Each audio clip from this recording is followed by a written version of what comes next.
Hare Krishna Mataji, Danvatana Glories to Srila Prabhupada. Let's continue our Srimad Bhagavatam classes of second canto. Before that, let's do our prayers. Namo Om Vishnu Padaya Krishna Presthaya Bhutale Srimate Romapada Swamin Iti Namine. Namo Om Vishnu Padaya Krishna Presthaya Bhutale Srimate Bhaktivedanta Swamin Iti Namine. Namaste Saraswati Deve Gauravani Pacharine Nirvishesha Shunyavadi Paschatya Deshatarine Jaya Shri Krishna Chaitanya Prabhu Nityananda Shri Advaita Gadadhara Srivasadi Gaurav Bhaktavrinda. Hare Krishna Krishna Krishna Hare Hare Hare Rama Rama Rama Hare Hare.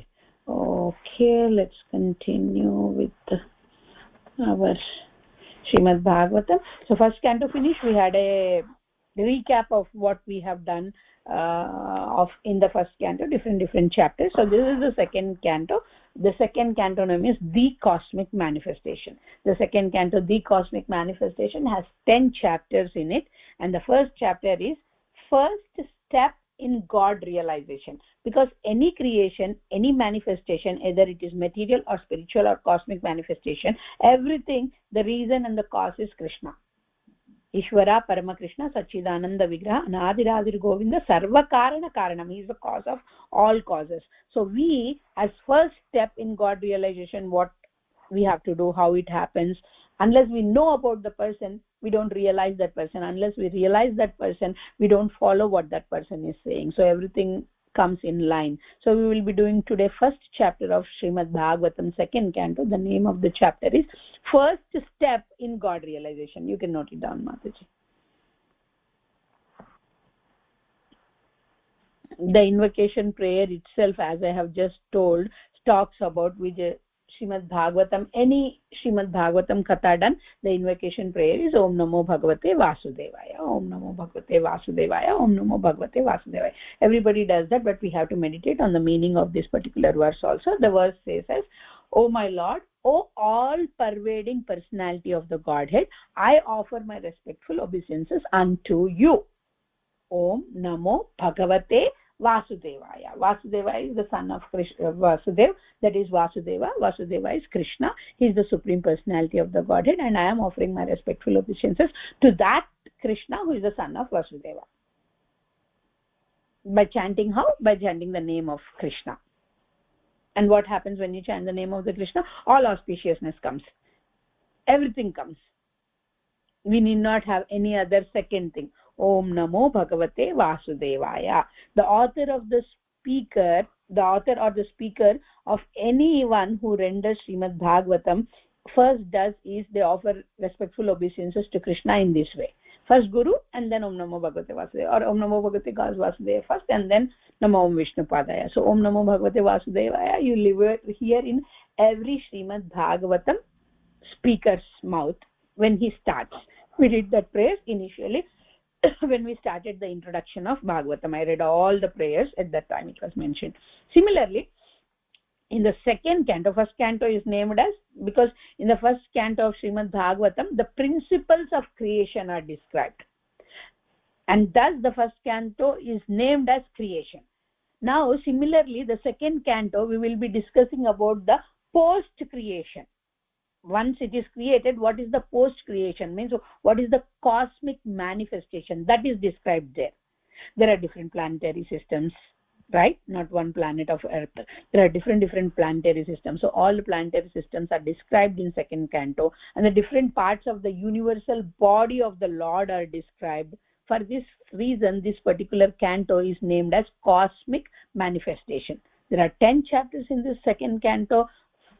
And in these 10 chapters, the purpose of Srimad Bhagavatam and the symptoms of that purpose are being told.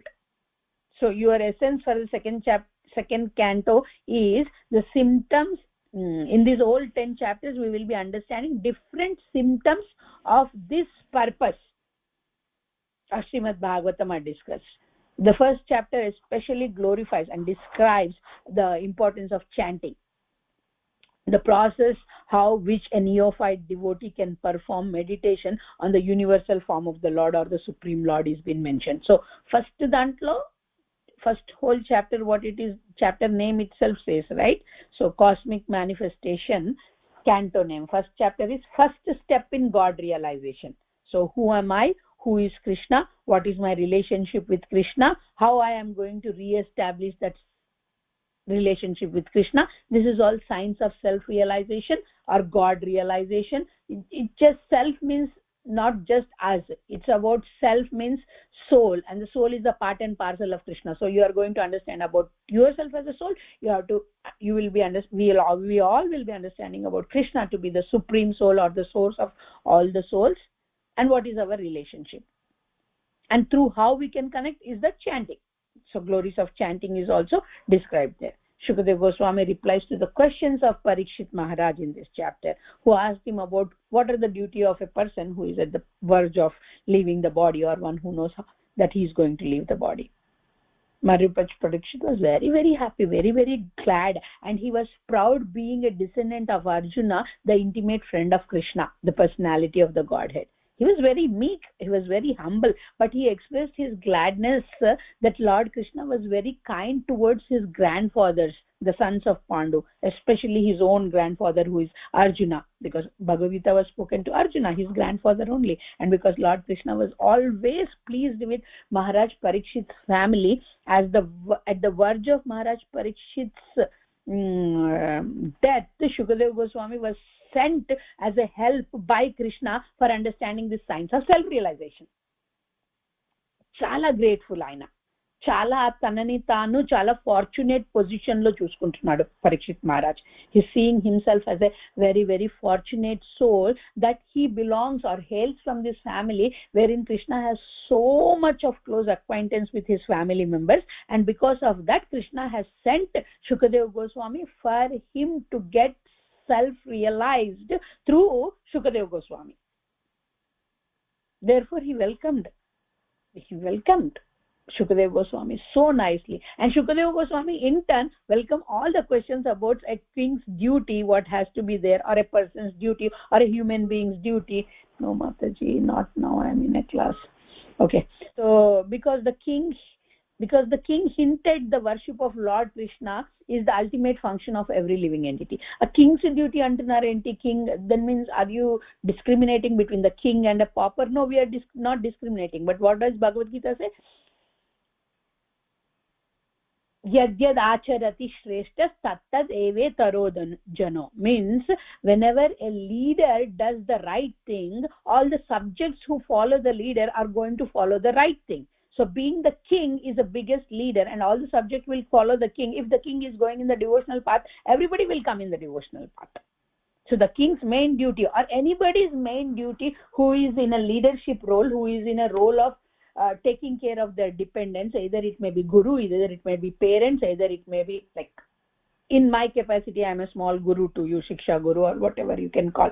So it is my duty that whoever is dependent on me should get the ultimate knowledge through which they can realize that this material world is temporary and they have to go to the permanent world. Krishna is the supreme personality of the Godhead. This realization. In the same way, a mother to her parents, a mother to her kids, a father to her kids, or a husband to his wife and family, or a teacher, or anybody who is in the leadership, or a king, or a president, or whatever prime minister in each and every country, these all have to be trained properly with Shastra so that they can lead an exemplary life and they can make others follow such exemplary life. That's the reason here king's duty and Chakparu. We should not get confused that why king's duty, it's everybody. Because the king hinted that worship of Lord Krishna is the ultimate function of every living entity. Shukadeva Goswami welcomed the suggestion and said, because you have raised this question about Krishna, your question is most glorious. Anything which includes Krishna obviously becomes glorious because it is all about the Supreme Personality of the Godhead. That's what we are understanding in the introduction of the second canto, first chapter. It's not even started first chapter yet. Okay, so now we will start the second. I just gave you a glimpse of what is going on in the first step of God realization. So let's go to the first step of God realization. Chapter 1, Canto 2. Let me put some advanced vision so that I can little bit try to give you more. Let's skip Devanagari script. Let's skip. this is not working in here. Shit. Sorry. Okay, we will go. Yeah. I'll put Srimad Bhagavatam, second canto, chapter 1, first step in God realization. Okay, good. Okay, so now Shukadeva Goswami is speaking. My dear king, your question is glorious because you are asking about the beneficial thing, not just for you but for all humanity. Same thing we read in the time of Narada Muni's section in the first canto, that a very pure devotee, or a devotee who has the qualification of becoming a devotee, he will never ask anything for just helpful for him. He will ask such questions which are helpful for everybody. This should be our nature. We should not go to big Tirupati Alaya of Venkateshwara Swami, go all the way taking all austerities there and standing in the line and just go there and say, oh Venkateshwara Swami, please take care of me and my family. No, Supreme Lord, you take care of everybody, please. He does his duty, but our prayer should be, please let everybody know about you. Please let everybody realize about you. Please let everybody cut this knot of material bondage and let them go back to you. Then in that everybody we are there, obviously. So like that, Shukadeva Goswami is glorifying the question asked by Parikshit Maharaj, what is the duty of a person who has to leave his body, or who knows who can leave body, or whoever leaves the body from this material world, which is all same, that we are all going to leave this material body one day. And then he is glorifying that question because that question is going to help the whole humanity. And he says the answer to this question is the prime subject matter of hearing. Whatever I am going to speak to you next 7 days, 7 nights, I mean, he didn't know that he will finish in 7 days or what, but that is the time Parikshit Maharaj has. So whatever I am going to speak will be the answer to this your prime subject question. This will be the prime subject matter of your hearing. Shravanam, Kirtanam, Vishnoha Smaranam, it is said. So Shravanam is most important. For Kirtanam, somebody will come, or we will become eligible to do Kirtanam like not what I am doing now. But hearing is more important. Kirtanam is sometimes full-time or sometimes 80% time job, but Shravanam should be 100% time job, full-time job. If I continuously don't study, I am not able to preach for whatever 50-60% of my life. If I have to preach that much, that I have to be the continuous student of something. And it is approved by all the transcendentalists that this is the best way how you can leave the body. That's what introduction Shukadeva Goswami told to Parikshit Maharaj. Like, your question is glorifiable, and I'm going to answer from the viewpoint of all the Shastras and all the transcendentalists. Okay? So, he says, when any person who are materially engrossed, being blinded to the knowledge of ultimate truth, which we are trying to know, but we don't know yet fully. So we are also engrossed in the material things, and we are blinded to the knowledge of ultimate truth. Parikshit Maharaj was like that. Yes, he glorified Krishna. He wanted to go, like, do something towards Krishna consciousness, but he was not fully realized it then. Or he was an instrument in the hands of Krishna to tell us all that we are not fully realized yet. So there are having many subject matters for hearing in this human society. If you are choosing something hearing about Krishna, that's an intelligent decision. The lifetime of such an envious householder, why do you say, where is envy, Mataji? We are always thinking about the happiness of our family. We are all doing good things only. We are not envious of anybody. We are envious of Krishna. And that's the reason we came back from Krishna. That's the reason we showed our back and came here, and we don't want to go back to Krishna because we are envious of Krishna. Unless proper knowledge and intelligence clears that enviousness, we won't be able to go back to Krishna. It's a very strong statement that what is the reason for us to come to this material world is our enviousness or rebelliousness nature towards Krishna, saying that, why Krishna, you are always in the center, why not we in the center?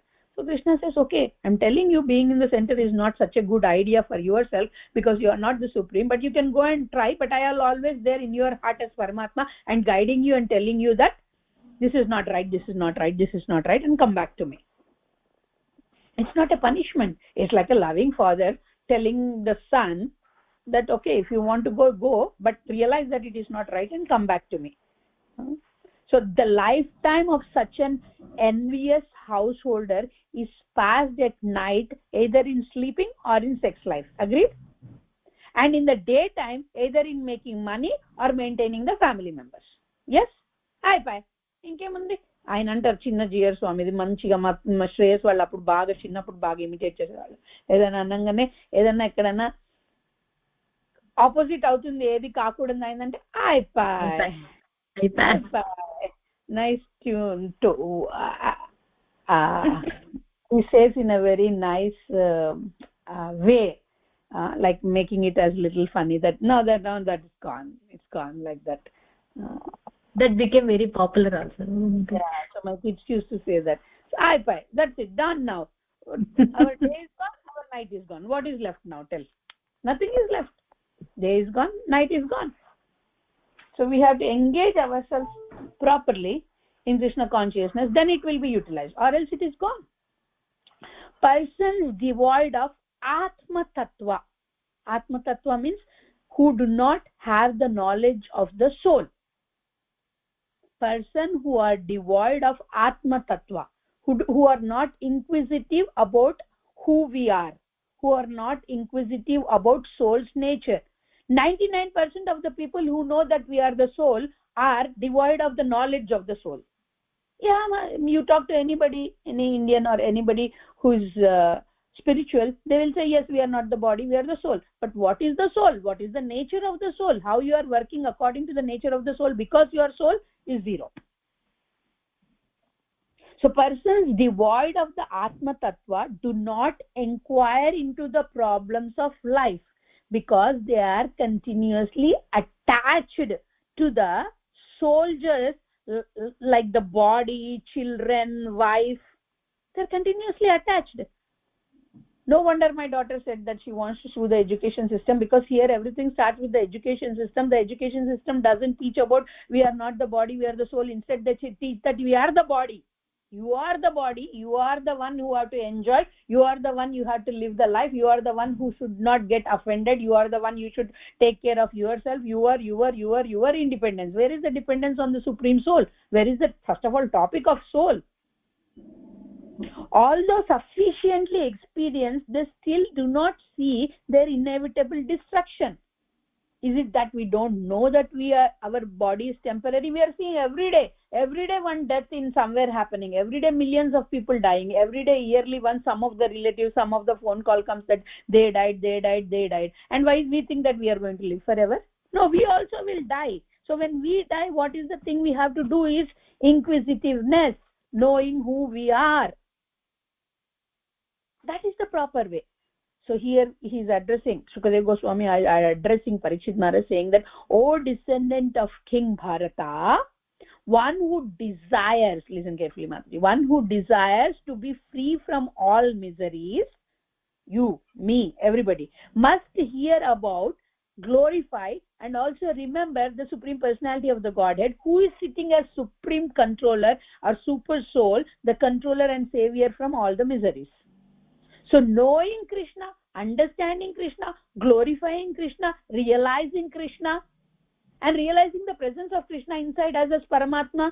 Manaki, if we are going for an exam, let's say in the classroom, there is a normal open book exam or normal like test, unit test or something. It's a different thing. You sometimes discuss, you sometimes ask your friend, you write and all those things. But if you are sitting in the final exam and there is a proctor, there is an examiner who is standing, you have to be careful. And that proctor is so nice and sweet that if you are sincere, she is going to come and help you. Not in the material world, but I'm saying as proctor, Krishna sitting in us as Paramatma is ready to always help us if we wanted to be properly guided. But we are not ready. Our free will is always attached to the temporary things. Dukkhalayam ashashvatam, world of miseries, and which is temporary, and we are attached to that.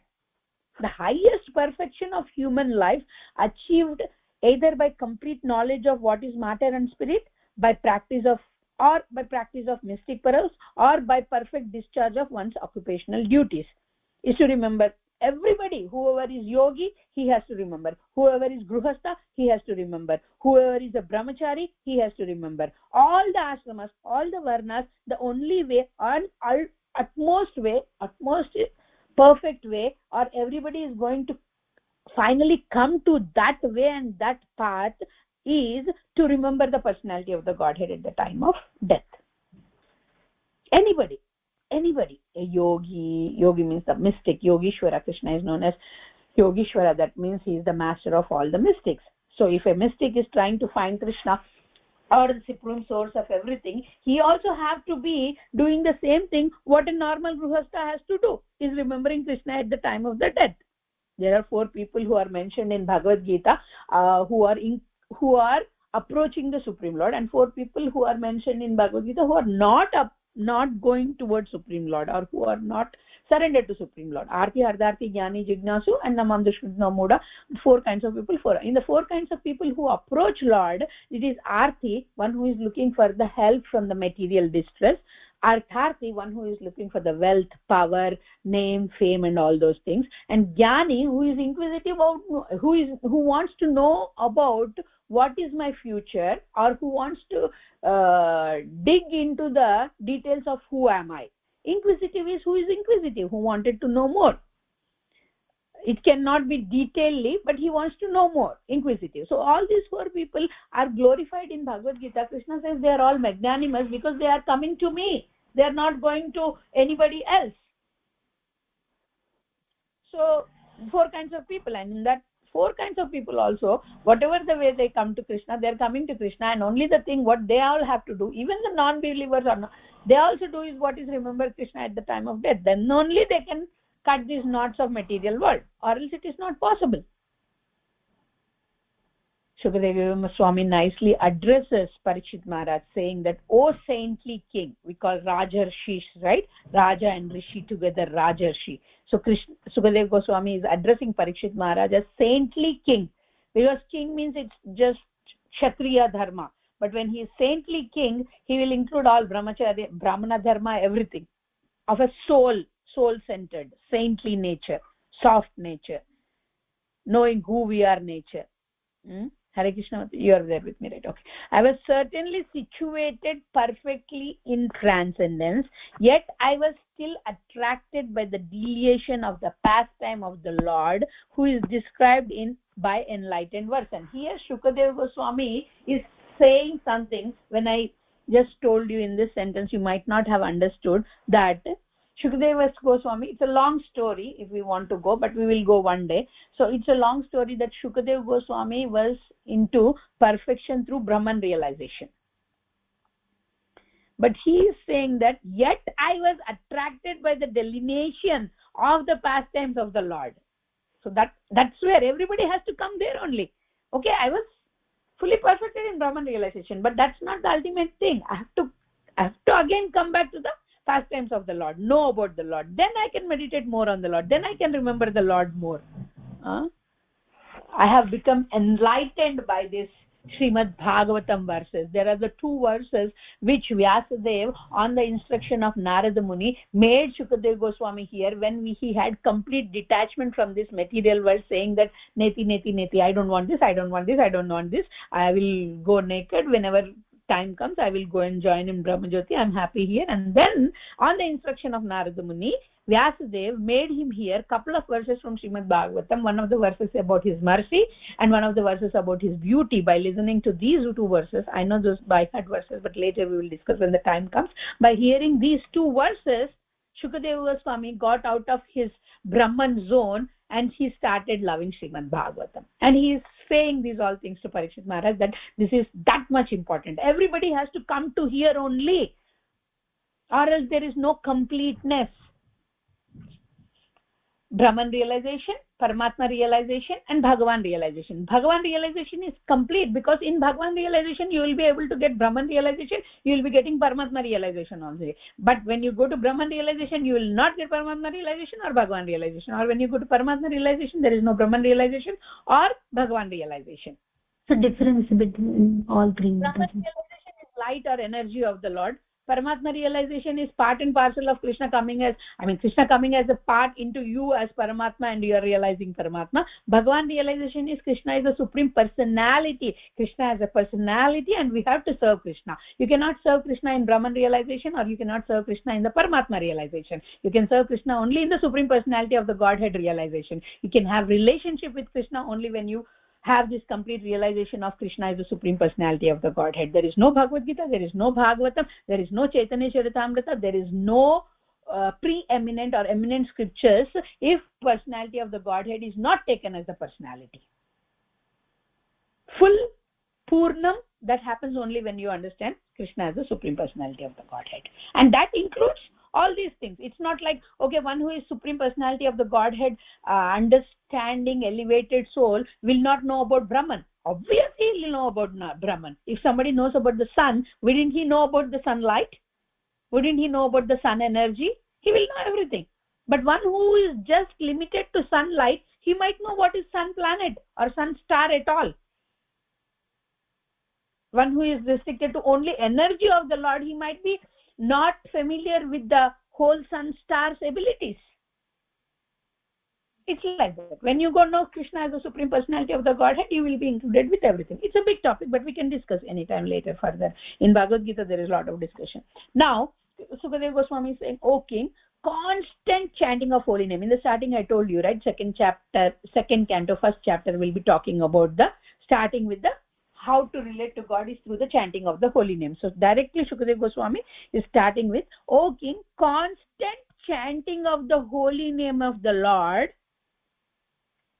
after the ways of great authorities is the doubtless and fearless way of success for all, including those who are free from all material desires, those who are desirous of material enjoyment, and those who are self-satisfied by the dint of transcendental knowledge. Andargi, for everybody, this is the only way. What is the way? To chant the holy name of the Lord. Very beautiful verse. If you want to memorize also, you can memorize. It's 2.1.11.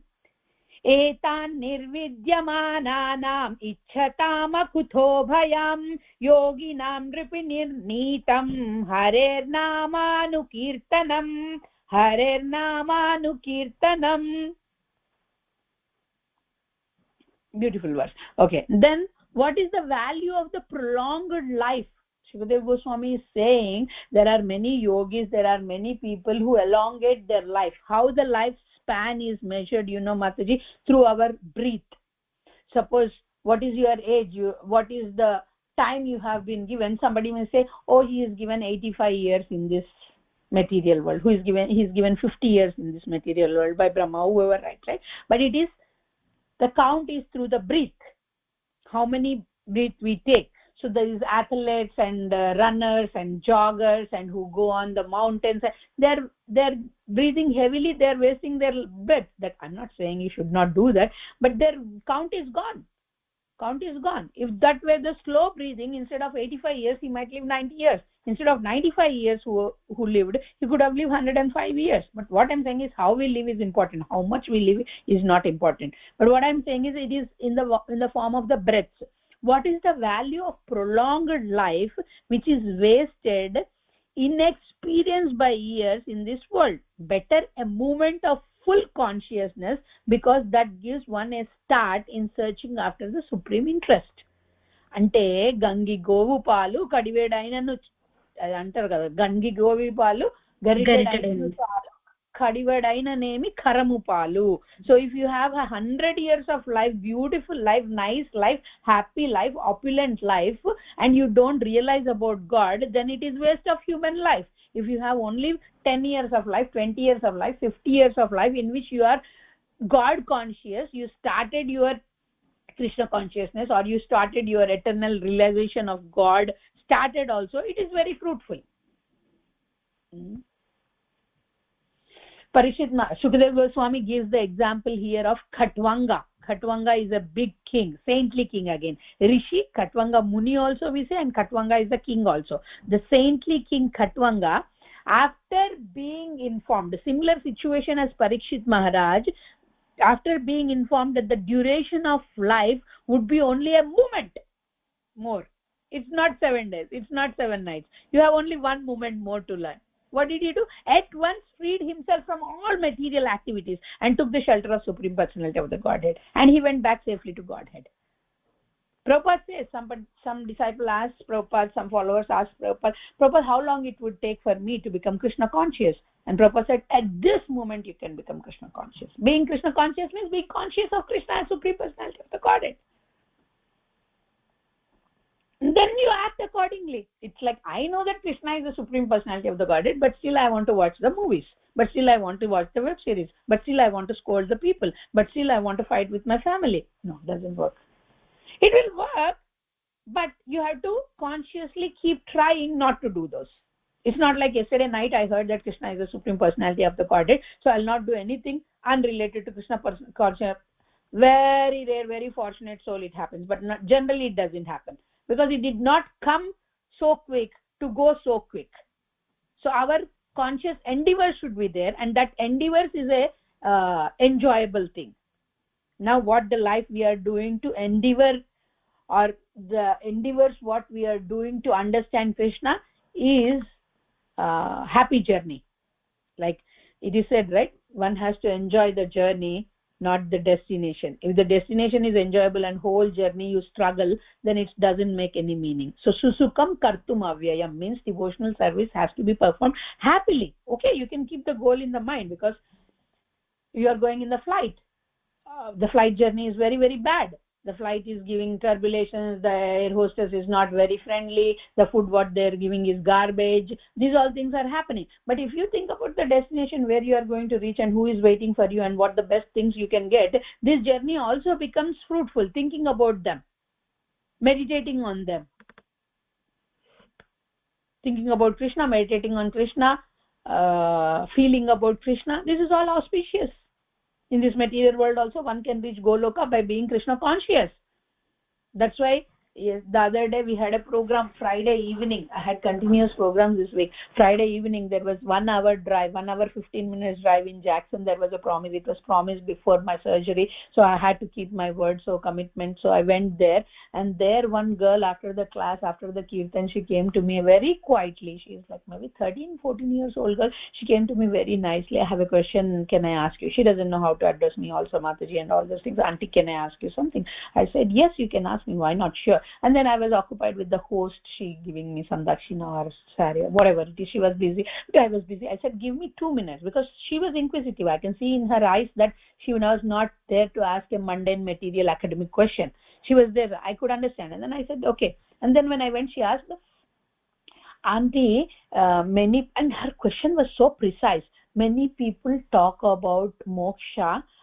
Isn't moksha also something like sense gratification? Wonderful question. I mean, I was thinking, wow, yes, moksha is sense gratification, 100% sense gratification. That's the reason devotees don't ask for moksha. Moksha in the material world has different meanings, but moksha actually means I want to get released out of these 4 defects or 4 problems: janma, mrityu, jara, vyadhi. That's it. After that, where I go, I don't care. But that's not the devotee's aspiration. The devotee's aspiration is always, I should serve Krishna. Please keep me engaged in your service, wherever it is. It may be a worm in the stool, it may be a preacher, it may be a something, but I should always remember you, and I should always speak about you. Mat chitta madgata prana bodhayanta parasparam katayantascha mam nityam tushyanti cha ramanti cha. He is always happy in whatever state he is. Tushyanti cha means, comes from the base word of toshanam. Toshanam comes from hari toshanam. Hari toshanam means Krishna satisfaction. When you are focused on Krishna satisfaction, automatically you are satisfied. Tushyanti cha ramanti cha. He will be always happy. He will be always blissful. So that girl was asking, and I said, you are perfect, right? And what should be your aspiration is not moksha. Your aspiration should be how I can serve you, Krishna. And our Hare Krishna Mahamantra teaches that only by asking always and engaging in this Hare Krishna Mahamantra. We request Krishna, saying that, oh Krishna, please engage me in your service. And Krishna knows better how he can engage you in the best way, not we. And he will guide you. As Paramatma inside or Shiksha Guru outside, he will guide me. And I suggested her, if she wants to join whenever my new Bhagavad Gita class starts, she can join. She said yes, but we don't know. At least that inquisitive partness of her was addressed little bit through the Shastra. So Parikshit Maharaj is saying something. At the last stage of one's life, one should be bold enough not to be afraid of the death. Nobody says that who is Krishna consciousness will not have death. Everybody says that who is Krishna consciousness will not be afraid of death. Will not be afraid of death. Because he knows the truth that one day we have to leave the body, and he will be very happy that while he is in the body, he has utilized this human body perfectly in God realization. The chapter name itself is first step in God realization, right? So what one must cut off all attachments to the material body and everything preparing to it and all its desires thereof. Means you have to know. It's not like, okay, 10 years I'm doing Krishna consciousness, but I'm taking it lightly. That's called cruising. You are in a cruise, you don't know what is happening with the outside world. You are just cruising, you are enjoying. That's it. You are not going up, you are not going down, you are cruising. In the car also, you put in the cruise mode, the car goes in the cruise mode. Like, no, Krishna consciousness is not like that. Sadhana is not like that. It is step by step, gradual process of elevating ourselves. Every time you have to check with a measuring scale that where I am. And what is the main measuring scale, or what is the main criteria is how much I am getting detached from the material things, how much I am getting attached to the spiritual things of Krishna. That is your scale. That is our scale, which we have to keep on checking on. How much interest I am having. When I am alone, what I want to do. When I am with others, obviously it will have influence that I want to serve them. I want to serve them.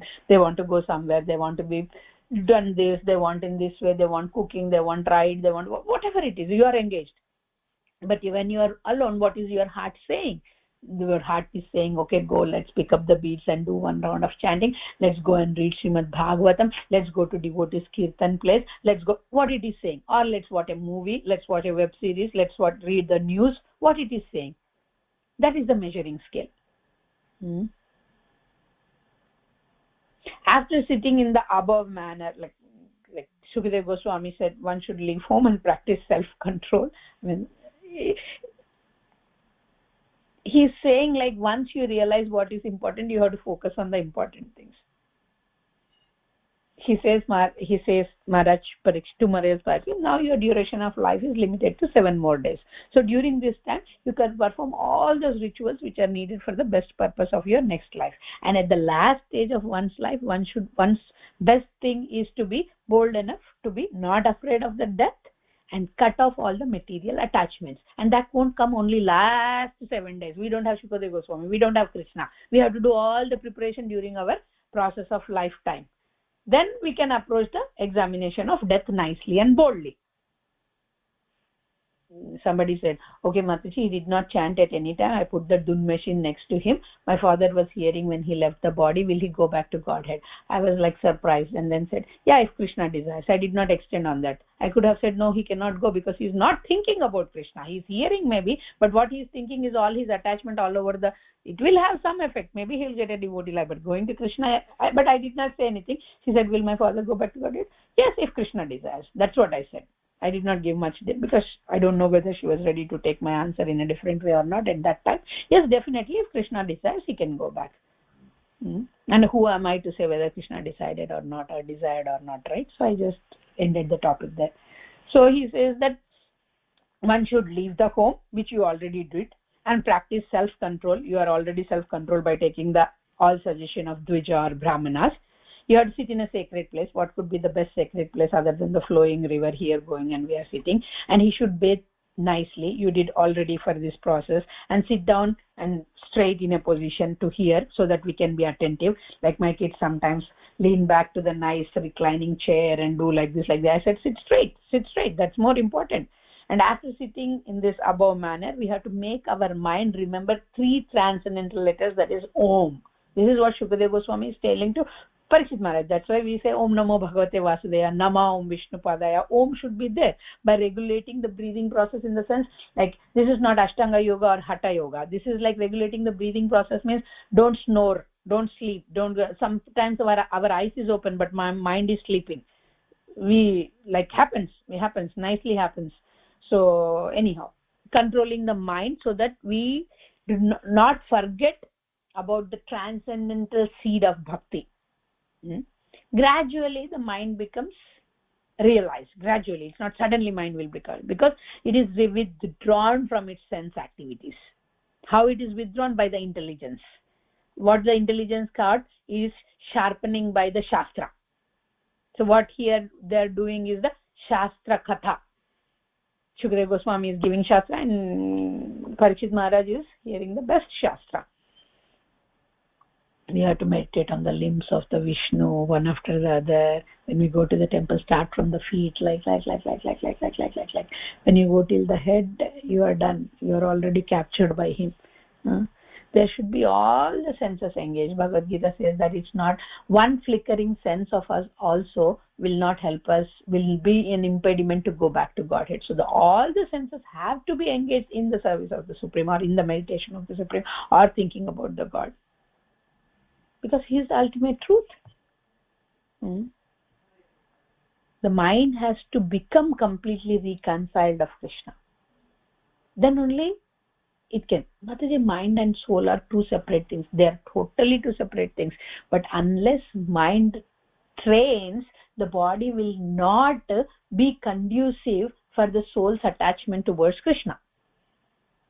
So mind has to be taken care. Bhaktisiddhanta Saraswati Thakur said that every day get up and take a slipper and hit your mind 100 times, saying that don't take me here and there. I mean, you can't hit, we can't see the mind, but I'm just saying, like, continuously tell to your mind, no, you want this, no, you want this, no, you want really know this, no, I want this only, what I am doing. I don't want that which is not good for me. One's mind is always agitated this by passionate mood of material nature, and it is continuously bewildered by the ignorance and passion.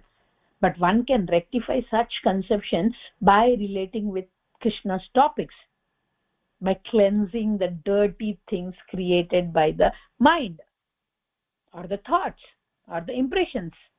Chitta, impressions on the chitta, sanskaras. Sanskaras are not only the Sanskrit things what we do, like e-sanskara, sanskara. No, sanskara means any impression that falls on the chitta is a sanskara, good or bad. So we have to clear all the bad sanskaras which are already having a deep impression on our heart. Beautiful, beautiful. I think this chapter is little long, Mataji. We can take it later because we have passed already 1 hour. Time did not tell the time asali. Yeah. Almost like we finished 15 verses. We have finished 15 verses, and we talked about the recap of first canto, and we talked about the introduction of second canto nicely, and we have realized like what Parikshit Maharaj is telling to, or Shukadeva Goswami is making Parikshit Maharaj prepared completely to hear this Srimad Bhagavatam. This chapter still is there, around 40 verses are there. We covered like kind of 20 verses or 16, 17 verses. We will continue from there next. Okay, let's put 15 verses we did, because it's a big chapter. Yeah, what we did, let me see, I was just speaking. No, we did little more than 15 verses. Yeah, we did around 23 verses, Mataji. So we will continue from 23 verses. Yeah, we will continue next week from the 23rd verse. Okay, Mataji.